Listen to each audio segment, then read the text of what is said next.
Sumur tada hujan di Dusun Sabanga, Desa Bonto Bahari, Kecamatan Bontoa, Kabupaten Maros, Sulawesi Selatan mulai menyusut. Air yang berada di dasar sumur pun sudah sangat keruh, bercampur dengan lumpur. Kondisi ini sudah terjadi beberapa hari terakhir. Salah satu warga Sumiati mengatakan sudah 2 bulan terakhir warga memanfaatkan sumur tada hujan sebagai sumber air. Hampir masuk 1 bulan itu. Maksudnya dia masih bisa dianu tuh. Berarti meski kotor begini Bu, sisa-sisanya masih tetap diambil juga? Diambil untuk didiamkan.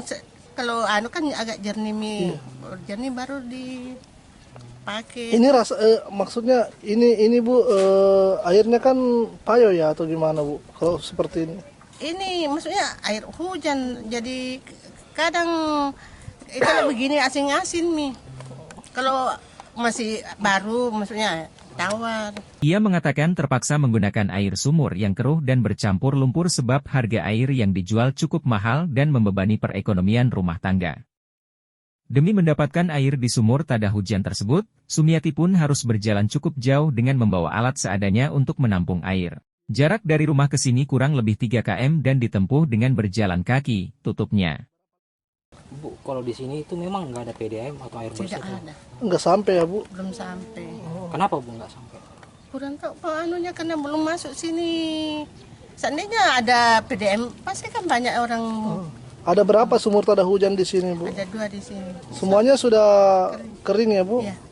Tapi memang di sini sudah masuk musim kemarau Bu? Iya. Sudah berapa lama itu Bu musim kemarau? Biasanya itu masuk kemarau tuh bulan-bulan 7, 8. Paling parah kalau bulan 9. Oh. Ini kan baru bulanan loh. 8. Bulan 8. Jadi solusinya apa Bu? Untuk misalkan ini sudah kering sekali, gimana Bu solusinya? Solusinya itu masyarakat beli air tandon. Beli air. Iya. Untuk harganya sendiri 1 tandon berapa Bu?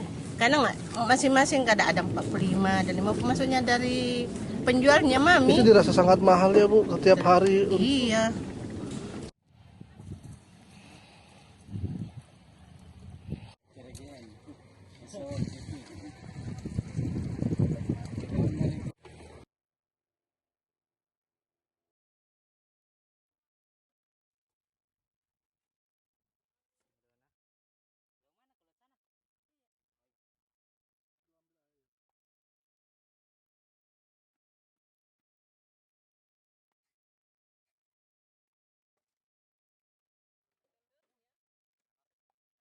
Download Tribun X sekarang, menghadirkan lokal menjadi Indonesia.